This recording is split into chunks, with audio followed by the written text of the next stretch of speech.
What if I said that you have a number hovering over your head that's related to your inner peace? Well, don't worry, you're not the only one. Every human on this earth does as well. This number could fluctuate every hour, every minute, or even every second. It's influenced by the level of peace you experience at any given moment. However, that number decreases when you allow chaos to infiltrate your life. According to Gallup's Sadness Index, 28% of the population feels miserable, which could be attributed to the increased use of various drugs and antidepressants. Your level of peace is also affected by negative news such as inflation, the Ukraine-Russia conflict, the looming threat of new diseases, or the persistent bickering from both sides of the political aisles. Aside from the mentioned global issues, your internal peace can also plummet due to your personal relationships. Maybe you have a coworker that you just find hard to get along with, or a sibling who's proven to be more detrimental than beneficial to your family.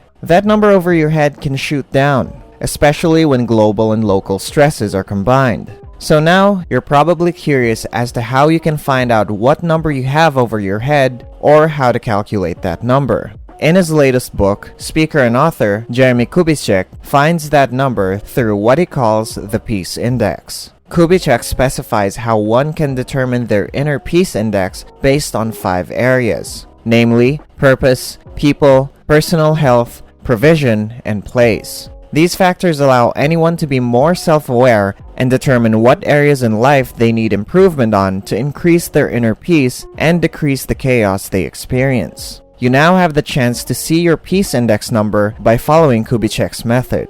First, look at your purpose. Are you on track to accomplish whatever objectives you set? Do you feel any kind of fulfillment in regards to your purpose? Do you wake up every day knowing what you were put on this earth to do? Rate your purpose from 1 to 100. Input that number into your calculator and hit the addition sign. The second is people. This area refers to your relationships with the people you regularly interact with. Whether it's your significant other, parents, friends, or coworkers, they could bring peace into your life, but could also bring chaos. People can affect your inner peace simply through their lack of peace, even if they don't mean to. How would you rate the peace you regularly receive from the top 5 to 10 personal relationships collectively? Pick a number from 1 to 100 and press Add. Places are the areas where you frequently spend your time. The space where you sleep and wake up can be considered a space. It may also refer to the coffee shop in your neighborhood or the combination of your workplace and your favorite restaurant. How happy are you in these spaces?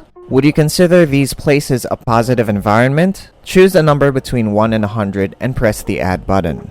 The fourth factor, personal health, isn't limited to just physical health. It encompasses the body, mind, and spirit. Are you able to get quality sleep?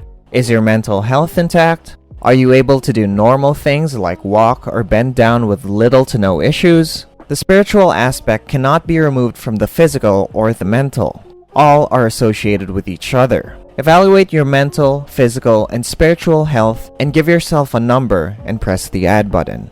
Lastly, provision. It refers to your income. Are you earning enough to sustain your lifestyle? When I say lifestyle, I'm not describing your wants, but your needs. Many people confuse these two. When you ask people what they need, some would say they need to earn more than what they're currently making. However, majority of the things they think they need are really materialistic or luxury things, which really fall under the want category. Many don't realize that they don't need as much as they think they do. Think of the total cost of your mandatory expenses every month and how comfortably you can pay them. Depending on how hard or easily you can pay them, should give you a number between 1 and 100 for your provision number. Now that you understand the 5 areas of the peace index and have given them all a number, divide the sum by 5. What does that number come out to?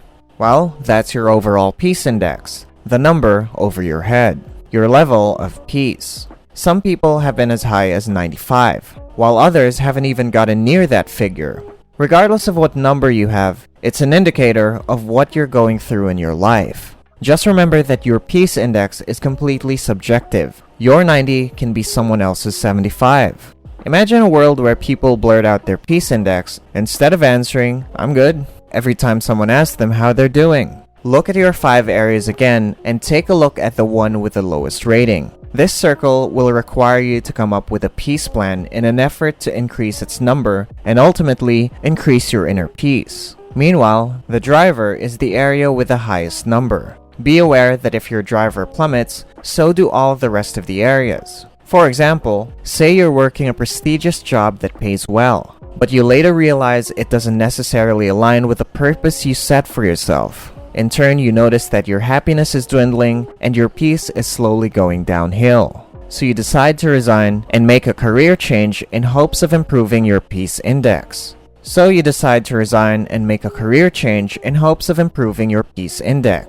This may mean opting for a lower paying job, lowering your provision number, but one that skyrockets your purpose or your driver backup.